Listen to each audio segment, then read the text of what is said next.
Good morning, and welcome to a show we like to call the Dallas Download, the show where we keep you in the know on what's trending, what's happening, and what's actually worth your time. So you don't have to scroll for 3 hours to figure it out. And yes, this is our very first episode, so if anything goes wrong, we're calling it Pilot Charm and we're moving on. I'm Kayla, and this week we've got this. We're seeing that with AI and automation and some of these technological advancements that all kinds of work is changing, not just technical work. So people need to pay attention to the skills that are being demonstrated around them, that are being required of them. Our study finds the rising cost of living is a major competing priority with saving for retirement. About one half say it limits their ability to save.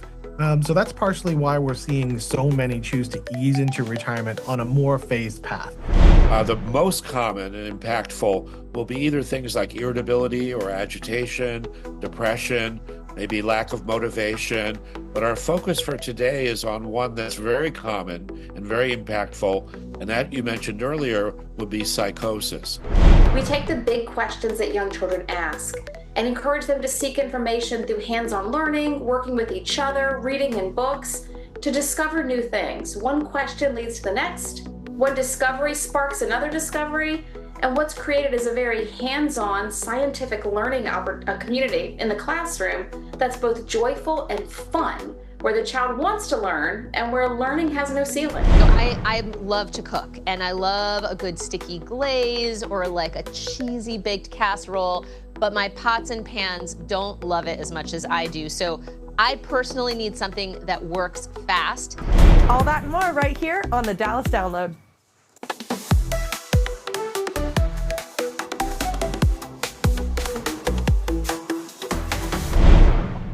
Artificial intelligence is changing the workplace faster than ever, and many students are already learning these tools before they even start their careers.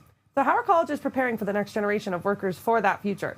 Joining us from Atlanta are Scarlette Howery, Vice President of Strategic Partnerships at DeVry University, and Dr. Milton Maddox, CEO of the United States Artificial Intelligence Institute and a DeVry alum. Welcome to you both.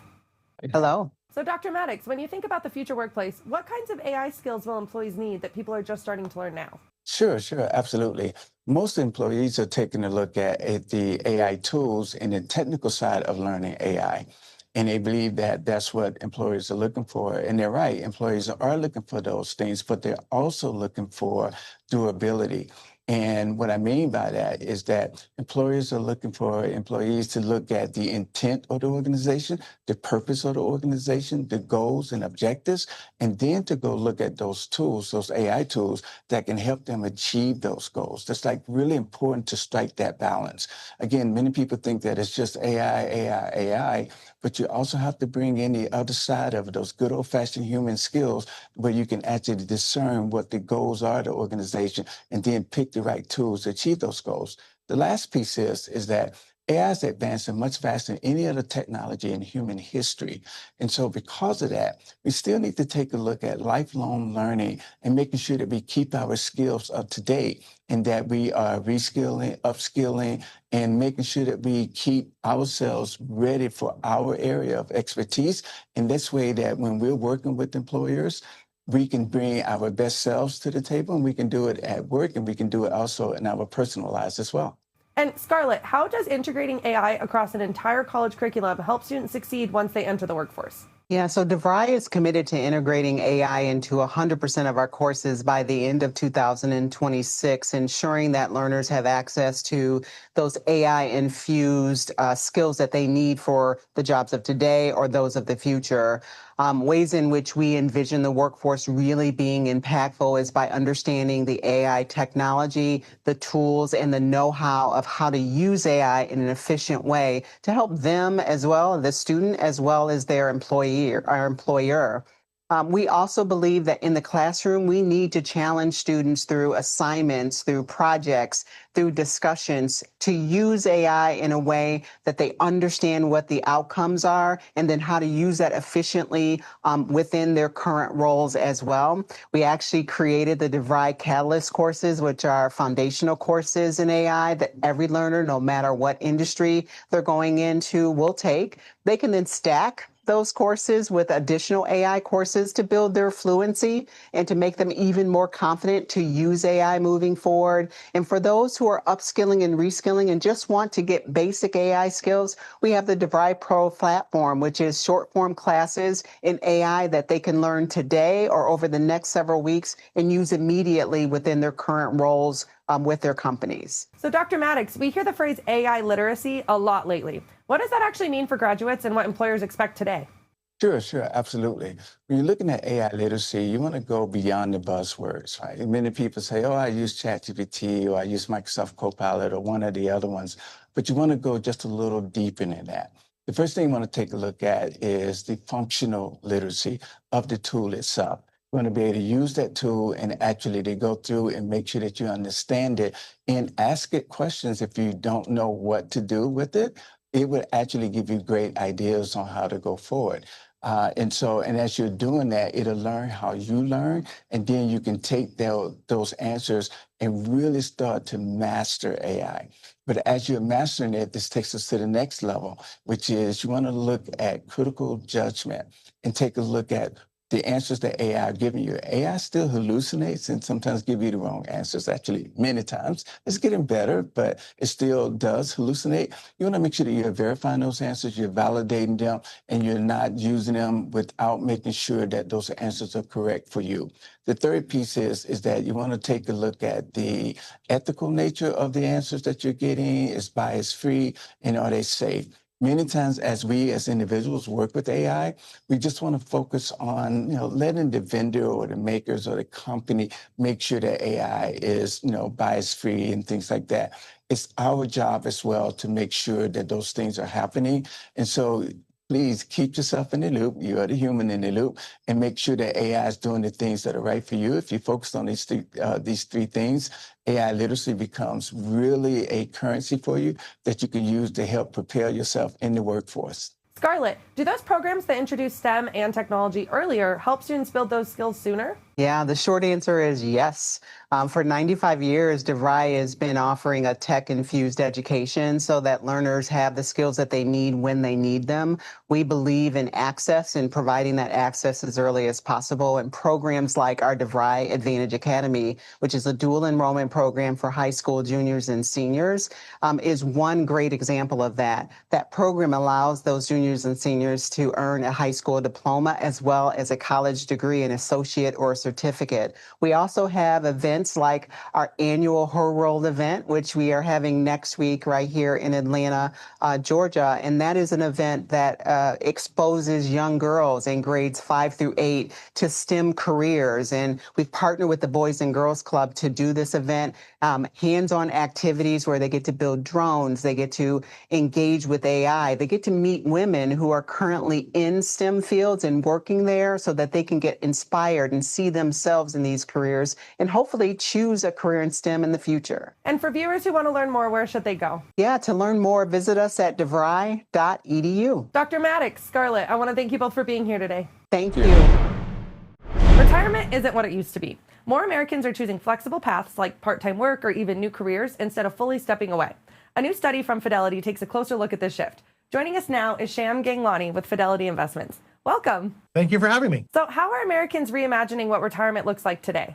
Well, our study finds Americans aren't just redefining what it means to retire, but most are embracing a different approach to retiring.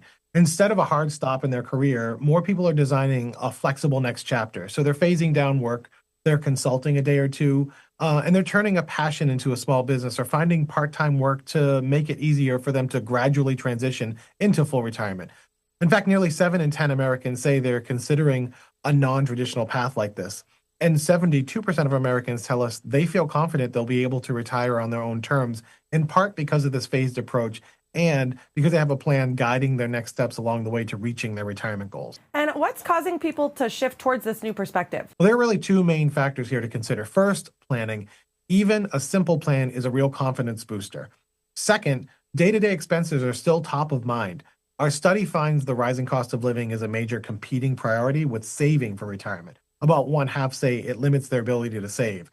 So that's partially why we're seeing so many choose to ease into retirement on a more phased path. It lets people keep earning income while still experiencing their goal to retire. And as you just mentioned, that phased path, paint the picture for us a little bit. What does a phased approach actually look like for retirement today? Sure. Well, as I mentioned, retiring doesn't mean that your day-to-day expenses go away. So a phased approach allows you to begin drawing less from your savings than you would if you fully retired immediately. And the gradual transition into full retirement is key for some people. It can be as simple as asking your employer for fewer hours or lighter responsibilities for a period of time. Some people try freelancing or consulting in the field they know best. And then some people simply find a part-time job they enjoy and provides them with a level of income they need to gradually make that transition into full retirement. Either way, the goal here is a smooth path. You really keep purpose and some level of income from working while you line up the essentials about retirement. So how's healthcare going to work for you? How are your income sources going to come together? All of this contributes to you being able to make a smart decision about when it makes sense for you to fully step away. And what are some concrete steps people can take to start putting a plan in place? Well, first, whether or not you're taking a phased approach to retiring or transitioning directly into full retirement, you want to make sure you have a plan. And it should be unique to your situation and include details around your projected savings, your approach to investing for retirement, and how you'll generate income from your savings while you're retired. Second, you want to try and capture your full employer match when possible and consider automating small contribution increases as your salary goes up. Third, you want to consider how you'll pay for healthcare, which is often the largest expense in retirement. If you're eligible, an HSA can help you set aside money for future medical costs. And as a bonus, they have several tax advantages in the near term too. And then finally, if you've changed jobs over the years, you may want to consider consolidating your old accounts to one place wherever possible. So fewer accounts to keep track of may make it easier to turn your savings into a steady stream of income during retirement. And where can people go if they want more help with their retirement planning? Well, fidelity.com/retirement planning is a great place to start. Sham Ganglani, I want to thank you so much for being here today. Thank you. I hope you have a great day. Ever notice how Alzheimer's is usually talked about as memory loss, but not much beyond that? For many families, the harder part can actually be the behavioral changes, like confusion, fear, or even hallucinations. Joining us now is Dr. George Grossberg, a geriatric psychiatry expert, to help us understand what's really going on and what families should know. Welcome, doctor. How are you? Great. Thank you for having me. So what are the behavioral symptoms associated with Alzheimer's disease, and what do they look like? Yeah, I mean, they're so common. The most common and impactful will be either things like irritability or agitation, depression, maybe lack of motivation. But our focus for today is on one that's very common and very impactful, and that you mentioned earlier would be psychosis, hallucinations, delusions, hearing or seeing things that aren't there, or believing things that are false that can be very distressing, very impactful on both patients and family members. And how common are these symptoms, and what should caregivers know? Yeah, so the hallucinations and delusions, the psychotic symptoms, affect maybe half of individuals with Alzheimer's disease. And what caregivers need to make sure you tell your primary healthcare provider about them. And you need to be aware of the fact that there are promising new treatments in the pipeline through clinical trials in your area that might be helpful for psychosis and Alzheimer's disease. And what kind of support is available for those caregivers? So for caregivers, particularly if they volunteer their loved one for a clinical trial, there's quite a bit of support with every visit, with telephone calls, plugging them into community resources. They become part of the clinical trial family. So it's a good idea to consider volunteering. And why is clinical research so important, and how do you know if somebody might be eligible for a trial? So obviously it's important because we won't get any medications approved unless we go through the clinical trial process. But making a call to your close by or nearby clinical trial site to see, at least on a phone interview, if your loved one might be eligible, and then coming in for a visit would be the way to proceed. So how does participating in a trial help both patients and caregivers? So it can help patients and caregivers by making it available for you to have a new treatment early before it becomes available to the general public. That's number one. Secondly, the families receive support, encouragement, sense of direction, information from the clinical trial site, again, about resources that they can utilize in their community to better help them take care of their loved one. So, what should families expect if they consider joining a clinical research study involving Alzheimer's related psychosis? So they can expect that they're going to have to put some work in. They're going to have frequent visits to the clinical trial site to monitor for safety and also for efficacy of the new medication. There are going to be phone calls occasionally. So you have to be willing to commit time and some resources to participating in the clinical trial, but it can have a very high payoff in getting your loved one on a helpful medication for psychosis and Alzheimer's disease, often 2 or more years before it becomes available to the general public. And where can families go to learn more or maybe even get started? So there's a great website to learn more, also to identify places to volunteer, and that's called Navigating ALZ, all one word, navigatingalz.com. George Grossberg, thank you so much for being on the show this morning. Thank you. If you've got a little one at home, you've probably wondered, are they really getting what they need before starting school? Kids all learn differently, especially at that age, and there's a growing focus on making early education more personalized. Today, we're joined by Dr. Lauren Lacosto, Chief Academic Officer at the Goddard School, to walk us through how that works and how parents can support it at home. Welcome, Dr. Lacosto. How are you? I'm doing well, thank you. Well, thank you for being here. So why is it important for preschools to take a personalized approach to educating young children? So, Kayla, it's not just important, it's critical. In the first 5 years of life, 90% of the human brain is developed.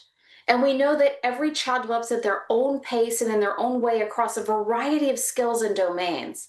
And therefore, it's critically important that we meet the child exactly where they are, customize and personalize learning to the needs of that individual child to maximize development, which in turn maximizes the potential of that child, both in early learning, but also in K-12 and into adulthood. And what is inquiry-based learning and how is it tailored to each child? Sure. So inquiry-based learning is the cornerstone of Wonder of Learning, the educational program inside every Goddard school, including the numerous ones right there in Dallas. But it's built around the way that we learn as human beings. Think about in this technological world, how often we as adults ask questions of Google or ChatGPT or Alexa. Now times that by 4, and that's the world of young children. They ask us questions all the time. Inquiry-based learning focuses the learning around what children are curious about. Rather than forcing topics or themes upon the child that they may not have any interest in, we take the big questions that young children ask and encourage them to seek information through hands-on learning, working with each other, reading in books, to discover new things. One question leads to the next. One discovery sparks another discovery.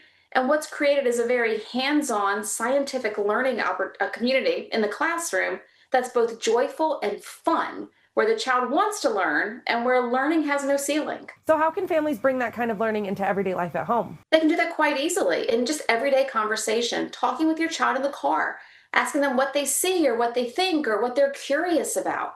Also, when young children ask us questions, rather than simply respond to the question, consider the answer of saying, let's find out together. And then sitting down with the child and looking through books or actually building something or actually cooking together to make predictions and discover things together. Showing your child that learning is fun for us as adults as well, and showing your child that you're a partner in their education and a partner in their educational journey. That creates a tight social and emotional bond between family and child, but it also helps the child feel supported in their educational growth, both today and long into the future. And as the school year winds down, what are some challenges families with preschoolers are facing, and how can this approach help kids stay engaged and confident? So transitions are hard for young children because they don't understand a sense of time. They instead rely upon routine and predictability. Summer months are notorious for not following routines and not having predictability.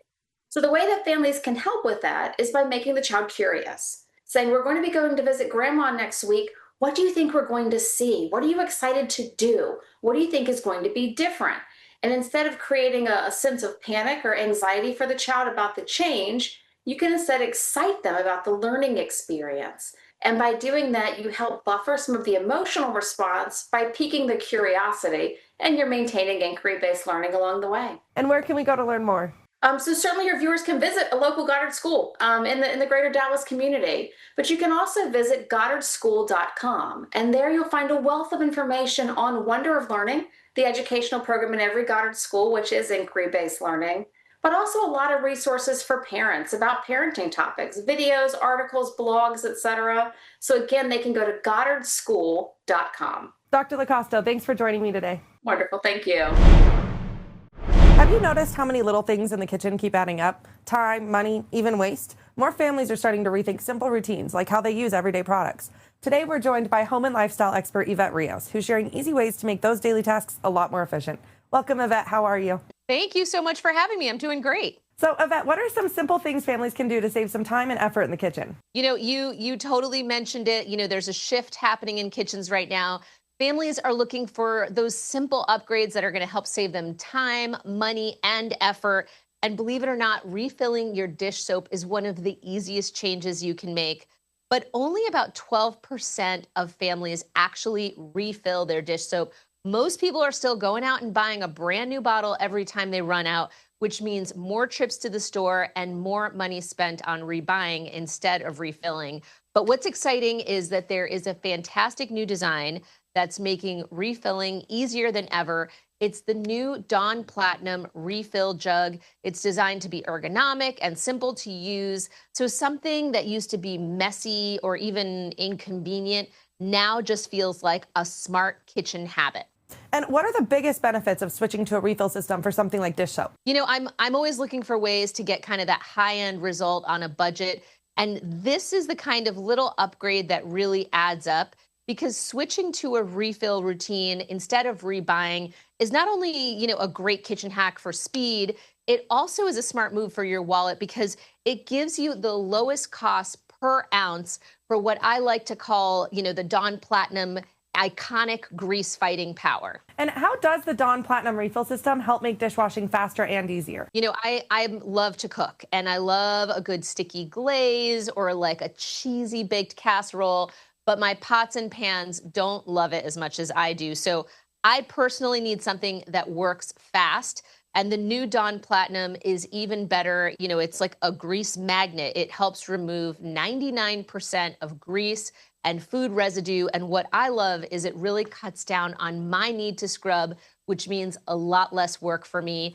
And the upgraded formula is packed with ingredients that help break down those tough foods like the baked on cheese and the sticky sauces and that burnt on residue, the kind of messes that we all deal with in the kitchen and all of the men love to soak in the sink for like days. But what I love about this jug in particular is it's designed to pour 37% faster than old jugs. So basically, from refilling the bottle to tackling the dishes, every step of the cleanup just got a lot quicker. And for people who haven't tried it yet, what's the easiest way to start using a refill system at home? Washing dishes, believe it or not, is the #1 most disliked daily chore. And this hack is going to save time and effort. So when my Dawn bottle hits the refill line, which it's printed right on the label, all you need to do is grab your jug that has an easy pour spout. And what I love about it is it's oval shaped like this. So basically, that means the soap comes out and the air goes in and you don't get that crazy glug, glug, glug and the overpour and all the mess. And the ergonomic handle and shape means it's balanced and easy to use. So it cannot get any easier to refill your bottles. Easy peasy, I'm sold. And where can people go for more information? For sure, you can go to dawndish.com, and the new Dawn Platinum value-sized jugs like this one with the upgraded formula are available in stores all around the country and online. Yvette Rios, I want to thank you so much for joining me this morning. Thank you. Thank you. A lot of people are wondering right now, am I keeping up at work? With AI and automation changing things so quickly, even the skills you have today might not last as long as they used to. New research actually shows employers are really paying attention to people who keep learning and growing.